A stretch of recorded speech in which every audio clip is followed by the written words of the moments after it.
Allahumma arhamna bil Qur'an.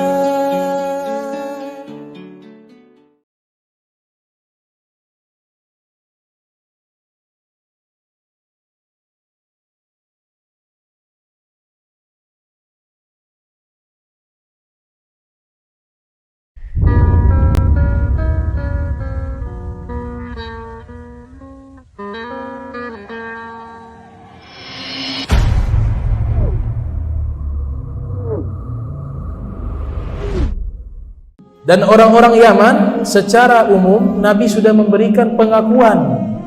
Jadi gak boleh benci sama orang Yaman, baik habaibnya, baik masyayikhnya. Kenapa? Karena Nabi sudah mengatakan, atakum ahlul Yaman hum araqqu quluba, al-iman yamanin, al-fiqhu yamanin, al-hikmah yamaniyah.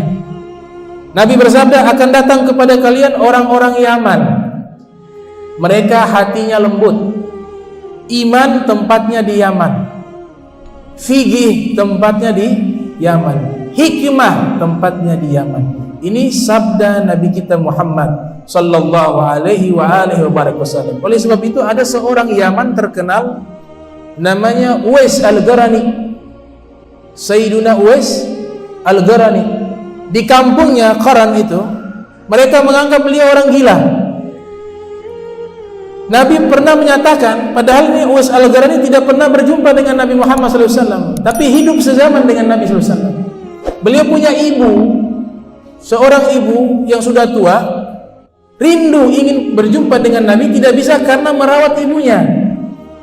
Karena kesolehannya, ibadahnya yang luar biasa dan baktinya kepada ibunya, Nabi yang ada di kota Madinatul Munawwarah, Allah perintahkan malaikat memperkenalkan Uwais Al-Qarani di hadapan Nabi Muhammad. Jadi Nabi yang kenal Sayyidina Uwais Al-Qarani. Sehingga dalam hadis Nabi katakan, inna rajulan yuqalu lahu Uwais Al-Qarani. Fi riwayat ukhra, inna sayyidat tabi'in rajulun yuqalu lahu Uwais Al-Qarani. Sesungguhnya pemimpin para tabi'in ada seorang laki-laki bernama Uwais Al-Qarani. Ini Nabi perkenalkan di hadapan para sahabat.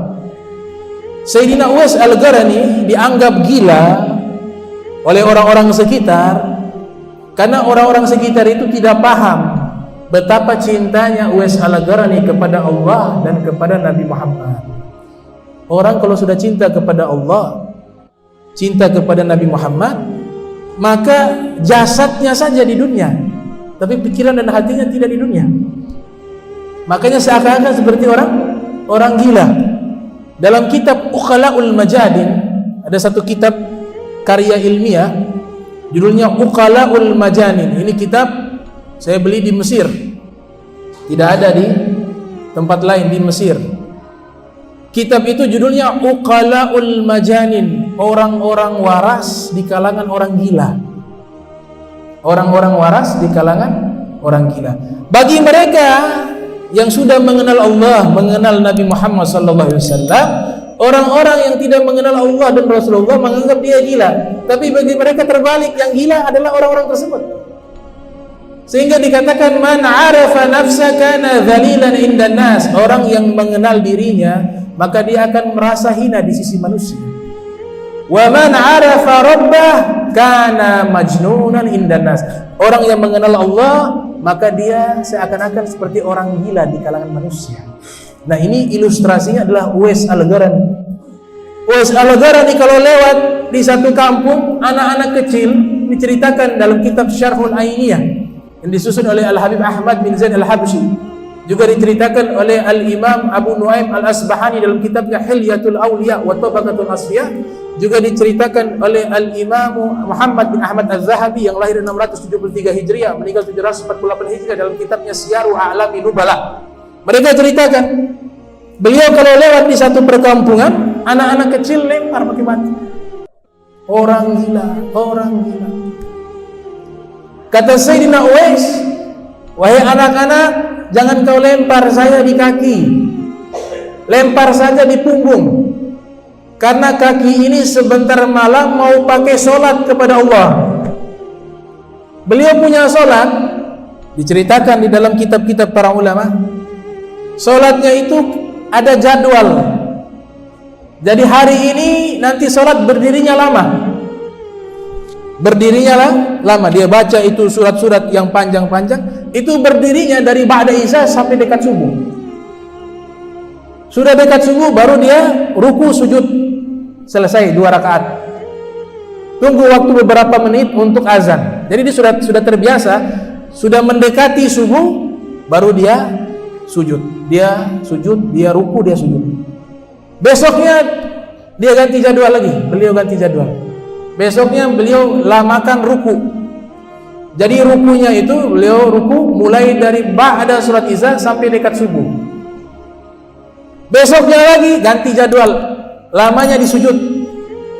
Sujudnya mulai dari ba'da surat isya, setelah surat isya sampai mendekati subuh. Beliau tuntaskan sholat itu setiap malam seperti itu.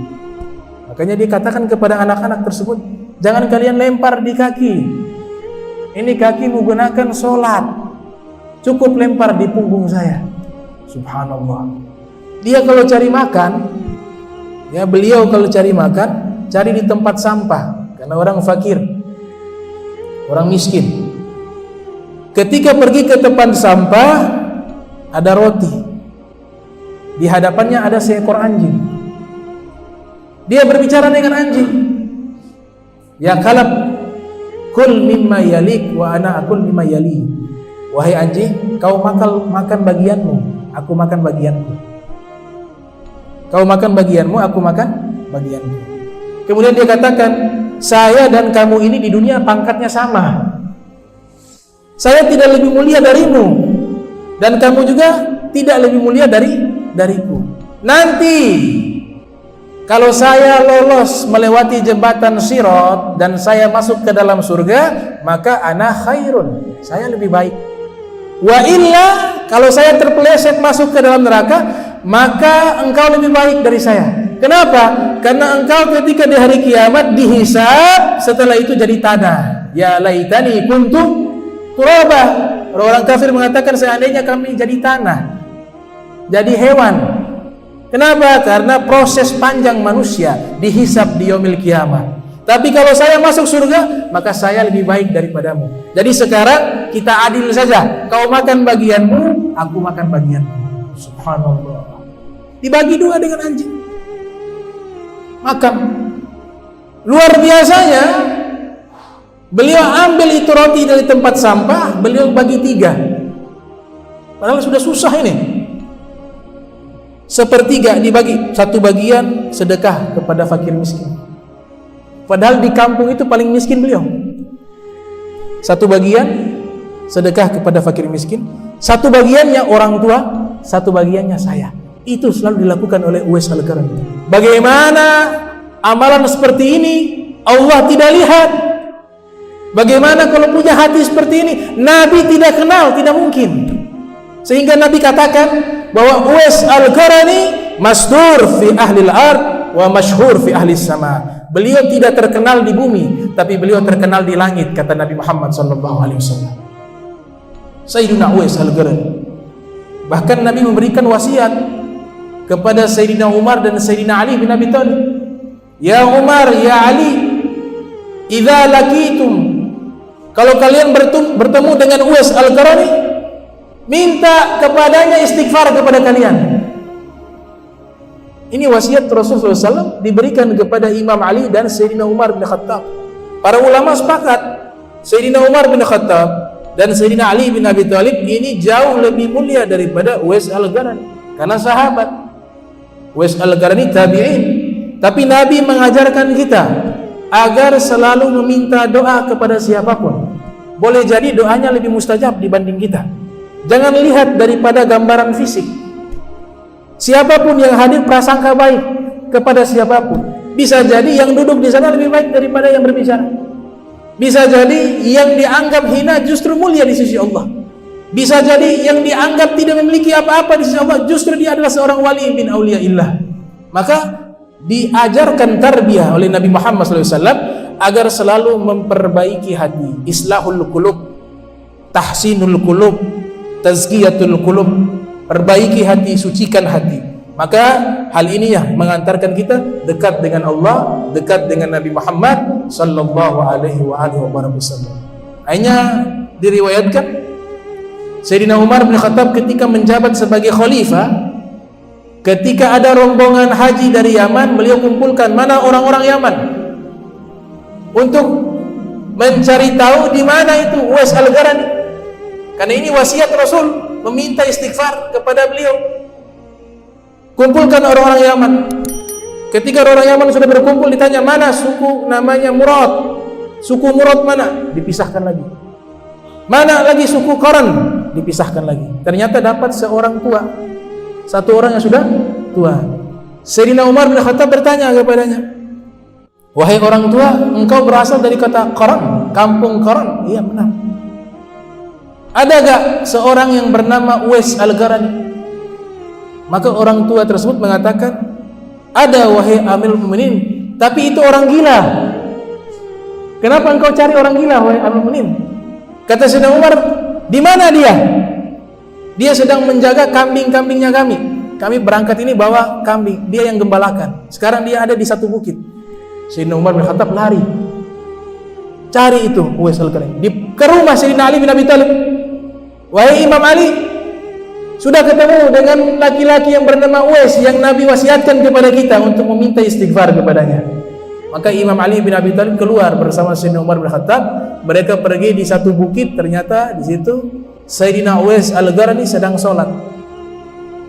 Ketika sedang sholat, melihat kedatangan Sayyidina Umar bin Khattab dan Sayyidina Ali bin Abi Thalib, dia mempercepat sholat. Kemudian salam. Selesai salam, Uwais Al-Qarani mengatakan, kalian pasti sahabatnya Rasulullah SAW. Maka dijawab, dari mana engkau kenal kami sahabat Nabi? Jawaban yang pertama dia katakan, man arafa Allah arafa kulla syai'. Siapa yang mengenal Allah, dia akan mengenal segala sesuatu. Jawaban yang kedua, ia katakan, saya melihat di tangan kalian itu ada cahaya.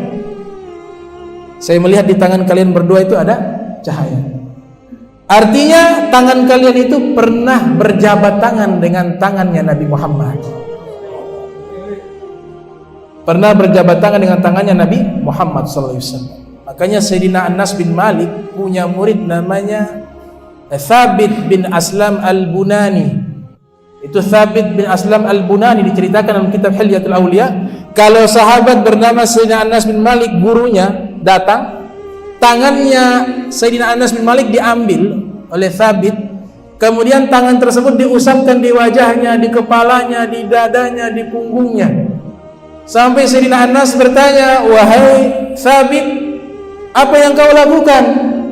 Dia katakan apa? Hadhihi yadun massat yadan Nabi sallallahu alaihi wasallam. Ini tanganmu ini pernah bersalaman dan bersentuh dengan tangan Nabi Muhammad sallallahu alaihi wasallam. Aku ingin ambil keberkahan dari tangan yang pernah menyentuh tangan Nabi Muhammad SAW. Maka Uwais Al-Qarani mengatakan demikian, saya kenal dari tangan kalian bercahaya. Kalian punya tangan bercahaya. Kemudian Sayyidina Umar mengatakan, Rasulullah SAW memerintahkan kami meminta engkau istighfar kepada Allah untuk kami. Maka dilaksanakan karena perintah Rasulullah SAW. Sayyidina Uwais istighfar kepada Allah agar mengampuni dosa-dosanya Sayyidina Umar dan Sayyidina Ali bin Abi Thalib. Lihat, luar biasa. Selesai itu Sayyidina Umar melihat pakaiannya compang-camping. Pakaiannya, Sayyidina Umar mengatakan, wahai Uwais, saya mau kasih uang, kasih modal untuk engkau usaha, kasih uang juga untuk kau beli pakaian baru. Apa kata Uwais Al-Qarani? Dia katakan, wahai Amirul Mukminin, engkau lihat ini ada tanjakan di depan kita. Ini kambing ada di atas. Saya belum tahu kalau saya berjalan bisa sampai di atas. Tiba-tiba di tengah jalan malaikat cabut nyawa saya. Wahai Umar bin Khattab, ini uang saya ada sekitar beberapa dirham, sedikit.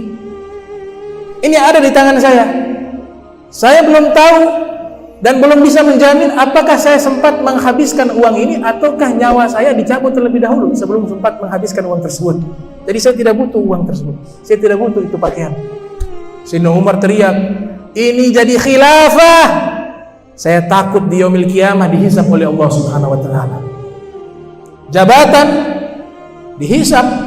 Sayyidina Umar mengatakan, "Lau kana syakhlatun ala syatil ifrat saqatat la khusyitu an us'ala anha yaumal qiyamah." Beliau katakan, Sayyidina Umar bin Khattab, padahal itu ada di kota Madinah. Beliau katakan, kalau ada jalan yang rusak di Irak dekat pinggiran sungai Efrat, beliau menjadi raja, menjadi presiden, ada seekor kambing terpeleset di Irak, terpeleset karena jalanan rusak, saya takut di hari kiamat Allah akan tanyakan hal itu kepada saya, karena saya khalifah, pemimpin. Maka Sayyidina Uwais Al-Qarani tidak menerima itu uang, tidak menerima itu hadiah dari Sayyidina Umar bin Khattab. Lantas ia mengatakan, saya mau pergi ke Irak. Pergi ke Irak. Sampai ke Irak, ada namanya Hayyan, Haram bin Hayyan, seorang sahabat ingin mengikuti Uwais Al-Qarani. Ketika bertemu dengan Uwais Al-Qarani, ia katakan, wahai Uwais. Uwais menjawab, wahai Haram, padahal baru ketemu. Engkau Uwais Al-Qarani? Benar, Haram bin Hayyan. Benar, wahai Haram bin Hayyan. Kaget, dari mana kau kenal saya? Kita baru pertama kali bertemu. Jawabannya sama. Man arafa Allah arafa kulla syai'. Siapa yang mengenal Allah, dia kenal segala sesuatu. Ruhku sudah mengenal ruhmu. Kemudian sahabat yang bernama Haram ini mengatakan, sudikah engkau menerima saya menjadi murid? Saya ingin ikut menemani engkau. Kata Uwais, jangan. Ketemu saja nanti dengan saya di hari kiamat. Sekarang biarkan saya berjalan sendiri, jangan kau ikuti saya. Kalau mau belajar, nanti tunggu di hari kiamat, ketemu saya di yaumil kiamat. Kenapa? Al-Habib Abdullah Al-Haddad menyebutkan dalam Syarah Ainiyah yang dikutip oleh muridnya Al-Habib Ahmad bin Zain Al-Habsyi, karena Uwais Al-Qarani ini bersahabat dengan malaikat. Bersahabat dengan malaikat. Orang kalau sudah bersahabat dengan malaikat, udah gak mau sahabat dengan yang lain.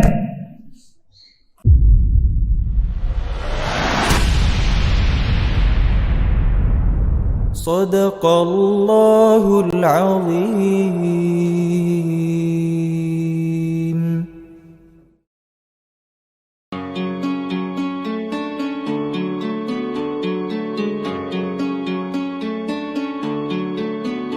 Allah